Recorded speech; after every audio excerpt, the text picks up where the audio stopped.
हम इस समय क्लस्टर यूनिवर्सिटी में है, जिस क्लस्टर यूनिवर्सिटी में स्टूडेंट्स की स्ट्राइक चल रही है। कई स्टूडेंट्स हंगर स्ट्राइक पर हैं और इस समय एक स्टूडेंट क्योंकि बेहोश हो चुकी है, तो पुलिस की जो जम्मू कश्मीर पुलिस की फ्लाइंग की टीम है वो उस बच्ची को लेकर हॉस्पिटल लेकर जा रहे हैं। अभी जो है पुलिस की फ्लाइंग की टीम यहाँ पर पहुँची है और जो एक बच्ची जो यहाँ पर बेहोश हो गई थी उसे लेकर हॉस्पिटल ले जाया जा रहा है। वहीं आपको दिखा दें कि जितने भी बाकी स्टूडेंट्स हैं वो सारे यहाँ पर मौजूद हैं और प्रोटेस्ट कर रहे हैं। प्रोटेस्ट का कारण ये बताया जा रहा है कि जो एग्जामिनेशंस हुए थे, सेमेस्टर के एग्जामिनेशंस हुए थे, उस एग्जामिनेशंस की चेकिंग को लेकर इन स्टूडेंट्स ने सवाल उठाए हैं और उसी को लेकर ये बच्चे जो हैं हंगर स्ट्राइक पर बैठे हुए थे। हंगर स्ट्राइक पर बैठे हुए ही एक बच्ची जो है वो बेहोश हो गई है, जिससे इस समय जम्मू कश्मीर पुलिस की फ्लाइंग की टीम जो है वो हॉस्पिटल ले जाई जा रही है। बच्चों ने यहाँ पर एम्बुलेंस को भी रिपीटेडली कॉल किया, लेकिन एम्बुलेंस यहाँ पर नहीं पहुँची। जम्मू कश्मीर पुलिस की टीम जो है वो जल्दी यहाँ पर पहुँच गई है, क्योंकि प्रोटेस्ट चल रहा था, नारेबाजी भी हो रही है। आप साफ तौर पर देख सकते हैं कि पोस्टर्स लगाकर, नारे लगाकर यहाँ पर क्लस्टर यूनिवर्सिटी के वाइस चांसलर के खिलाफ जो है वो नारे लगाए जा रहे हैं, प्रोटेस्ट किया जा रहा है। मुर्दाबाद वाइस चांसलर, मुर्दाबाद वाइस चांसलर, मुर्दाबाद। आए यहाँ के स्टूडेंट से जो है वो जानते हैं कि पूरा मामला क्या है। आपका नाम? मेरा नाम सन्नी परिहार है। ये बच्चे पिछले 50 दिनों से प्रोटेस्ट कर रहे हैं और प्रोटेस्ट कर रहे हैं इसलिए हैं कि जिन स्टैच्यूज और नाम्स की ये बात करते थे उनकी धज्जियां खुद इन्होंने उड़ाई हैं। यहाँ पे वाइस चांसलर और कंट्रोलर से बात करो तो ये कहते हैं कि ये हमारे नाम्स और स्टैच्यूज में नहीं है। अगर ये नाम्स और स्टैच्यूज में नहीं है तो आपने इंटरनल जिनका फेल था उनके एक्सटर्नल एग्जाम कैसे कंडक्ट करवाए? आपने खुद यहाँ पे धज्जियां उड़ाई हैं इन कानूनों की। आपने कानून अपने हिसाब से रखे हुए हैं और जब ये बच्चे कहते हैं कि हमारे 2 साल डिले ऑलरेडी कोरोना के कारण हुए हैं और आपका सेशन अभी तक नहीं बैठा, तो वाइस चांसलर मीडिया के साथियों को कहता है कि हम दिसंबर में पेपर कंडक्ट कराएंगे।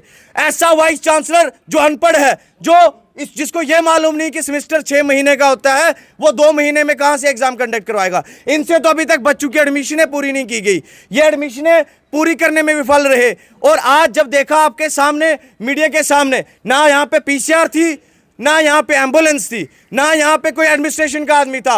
और नायब तहसीलदार साहब से जब बात करो तो वो कहता है कि आपके बच्चे मरने दो, मैं गाड़ी वीआईपी भेज रहा हूँ। हंगर स्ट्राइक से आप लोग कितने दिनों से होगी? 2 दिन कंटिन्यू हो गए हमारी हंगर स्ट्राइक को। और जब हमने पहले हंगर स्ट्राइक यहाँ पे रखी तो तब डिवकॉम साहब से मैसेज आया कि हम इसके ऊपर कोई ना कोई जो है फैसला लेंगे और आपके हित का फैसला होगा, आपके एग्जाम कंडक्ट करवाएंगे। और अगर इस समय डिटेल में अगर आप बता सकें कि पूरा मामला क्या है और आपकी डिमांड्स क्या हैं? देखिए, ये 1st और 3rd सेमेस्टर के बच्चे हैं जिनके एग्जाम जो है फेब में हुए, जो नवंबर में होने थे। 3 महीने पहले डिले किए गए और 5 महीने से अधिक समय लेते हैं और रिजल्ट आता है। और रिजल्ट में ये देखा जाता है कि जिस सेक्शन के 4 में से 2 क्वेश्चन इनको अटेम्प्ट करने थे और जितने मार्क्स ऑब्टेन करता बच्चा तो उसके मार्किंग को डबल करना था, लेकिन कहीं डबलिंग नहीं थी। वो नोटिफिकेशन में लिखा हुआ था कि मार्क्स डबल होंगे। जी, वो नोटिफिकेशन में लिखा हुआ था और मेजॉरिटी पेपर जो है अनचेक्ड है। मेजॉरिटी पेपर जो है चेक नहीं किए गए। जी, आरटीआई से वो शीट जो है इन बच्चों ने निकाली और इन बच्चों के पास जो है वो शीटें भी थी। हमने सब एडमिनिस्ट्रेशन वालों से बात की, इन्होंने कहा कि आपका मॉडिफाइड रिजल्ट निकाला जाएगा। जब मॉडिफाइड रिजल्ट निकाला जाता है तो मॉडिफाइड रिजल्ट में कहा जाता है कि नो चेंज कैसे आ सकता है? या तो बच्चे के मार्क्स जो है इवैल्यूएशन में कम हो सकते हैं या ज़्यादा हो सकते हैं। ये यहाँ पे हमें एक एक्सक्यूज दे रहे हैं कि आप रीवैल्यूएशन फॉर्म भरो। रीवैल्यूएशन फॉर्म भरने से इनके पॉकेट जो हैं वो गर्म होंगे, इनके पास पैसे आएंगे। ये बच्चों को हरास करना चाहते हैं। क्या कुछ बच्चों ने रिवैल्यूएशन का फॉर्म भरा है? बच्चे रिवैल्यूएशन भरेंगे क्यों जब वो ऑलरेडी शीटों पे पास हैं?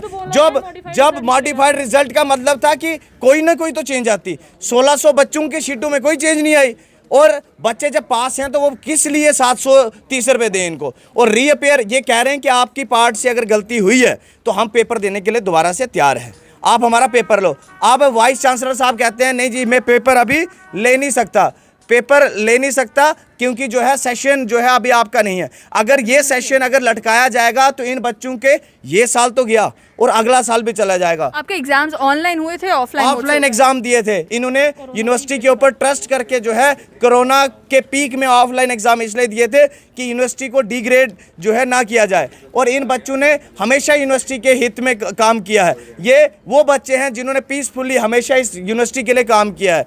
तो इस यूनिवर्सिटी ने इनको क्या दिया है, सिर्फ पेपर फेल। कितने बच्चे टोटल फेल हुए हैं? ये 1600 जो है, जो 1600 बच्चे हैं एक सेमेस्टर के हैं और 1800 दूसरे सेमेस्टर के। किसको पास भी किया है, किसको पास नहीं किया? कुछ बच्चों को जिनको पास किया है वो भी माता रानी ने करवाया होगा कि कोई एक दो शीटें कहीं गलती से उन्होंने पास की हों, लेकिन मेजॉरिटी बच्चे 80% से ज़्यादा बच्चे तो फेल किए हैं। और ये भी है कि शीटें सामने हैं, शीटें सामने ये कहते हैं कि नहीं हमने जो है पेपर प्रॉपर चेक किया, लेकिन सामने आने से बात करने से डरते हैं कि बात नहीं की जाती। एडमिनिस्ट्रेशन अभी किसी ने आपसे बात की है अभी तक? एडमिनिस्ट्रेशन हमसे रोज़ बात करती है और एक ही बात कहती है, हमने आपके पेपर नहीं लेने, आपने जो करना करो। हायर एजुकेशन जो है वो तो गूंगी बहरी है। ड्यूकॉम साहब से विश्वास था कि हम उस दिन, ये लड़कियां रात को 10 बजे तक ड्यूकॉम साहब के ऑफिस में जो है बार बार हाथ जोड़ के जो है उनसे कह रही थी कि हमारे जो है साल की भरपाई सिर्फ कर सकती है तो आपकी कुर्सी कर सकती है। आप अगर रिकंडक्ट करवाएंगे पेपर, अगर एग्जाम्स की हो जाए, एग्जाम शीट्स की, रीचेकिंग वाला तो मुद्दा ही नहीं रहा। रीचेकिंग में उन्होंने तो हमें कोई बेनिफिट नहीं दिया।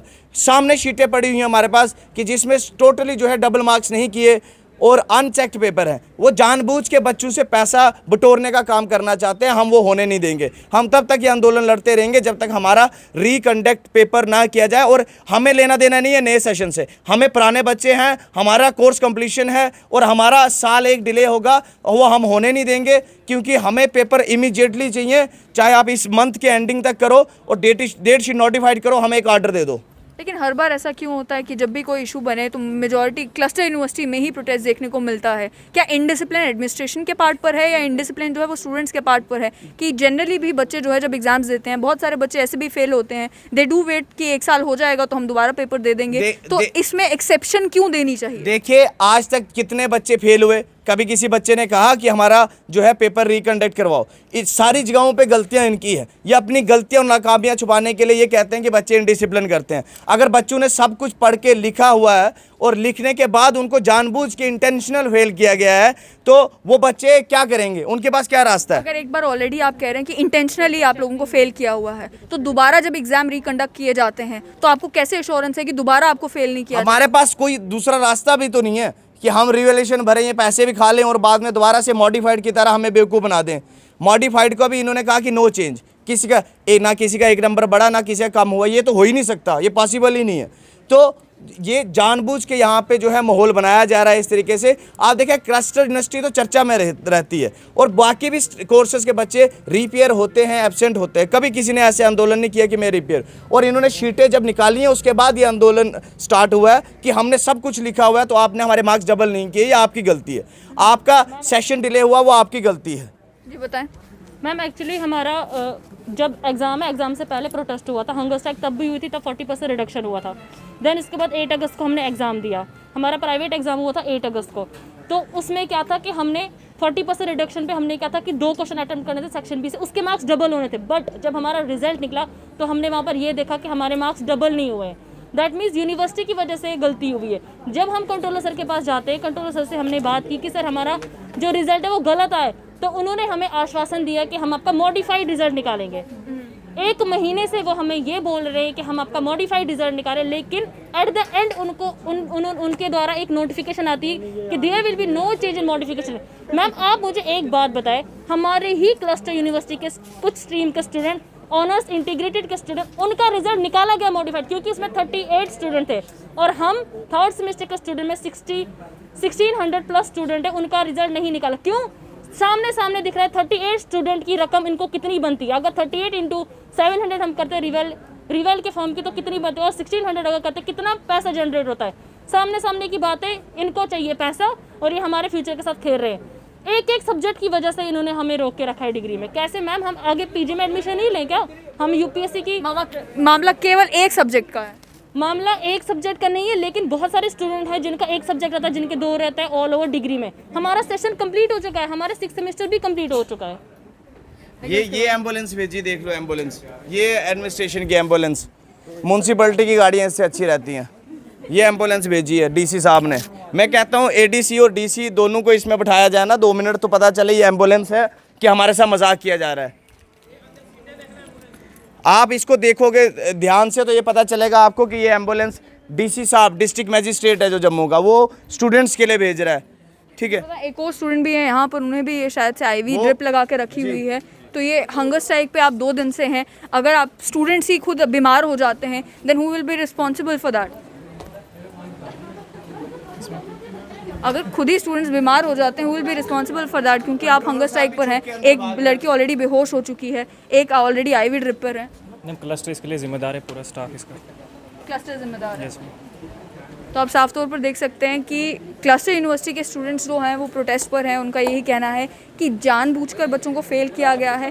हंगर स्ट्राइक हुए भी 2 दिन हो चुके हैं और आप साफ तौर पर देख सकते हैं कि एक बच्ची ऑलरेडी बेहोश हो गई थी। जो बच्ची बेहोश हो गई थी उसे एम्बुलेंस में, उसे जम्मू कश्मीर पुलिस की फ्लाइंग की टीम जो है वो हॉस्पिटल लेकर गई है।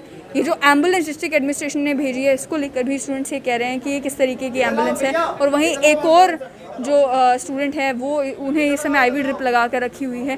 यानी कि 2 दिन से ये बच्चे हंगर स्ट्राइक पर हैं। लेकिन इनका ये कहना है कि हमारी जो डिमांड है कि एग्ज़ाम्स दोबारा से रिकंडक्ट किए जाएं, उसको लेकर क्लस्टर यूनिवर्सिटी के एडमिनिस्ट्रेशन का ये कहना है कि हमारे नॉर्म्स और स्टैट्यूट्स परमिट नहीं करते हैं कि दोबारा से इस तरीके से एग्ज़ाम कंडक्ट किए जाएं। आरटीआई के ज़रिए इन्होंने जो एग्ज़ाम शीट्स निकाली हैं, उन शीट्स को लेकर ये कह रहे हैं कि उससे साफ तौर पर पता चलता है कि जो लैब्स है वो एडमिनिस्ट्रेशन के पार्ट पर है, जो लैब्स है वो स्टूडेंट्स के पार्ट पर नहीं है। फ़िलहाल आप देख सकते हैं कि ये एम्बुलेंस जो है वो अब जाकर भेजी गई है, जब जो बच्ची बेहोश हुई थी वो ऑलरेडी उसे हॉस्पिटल ले जाया जा चुका है।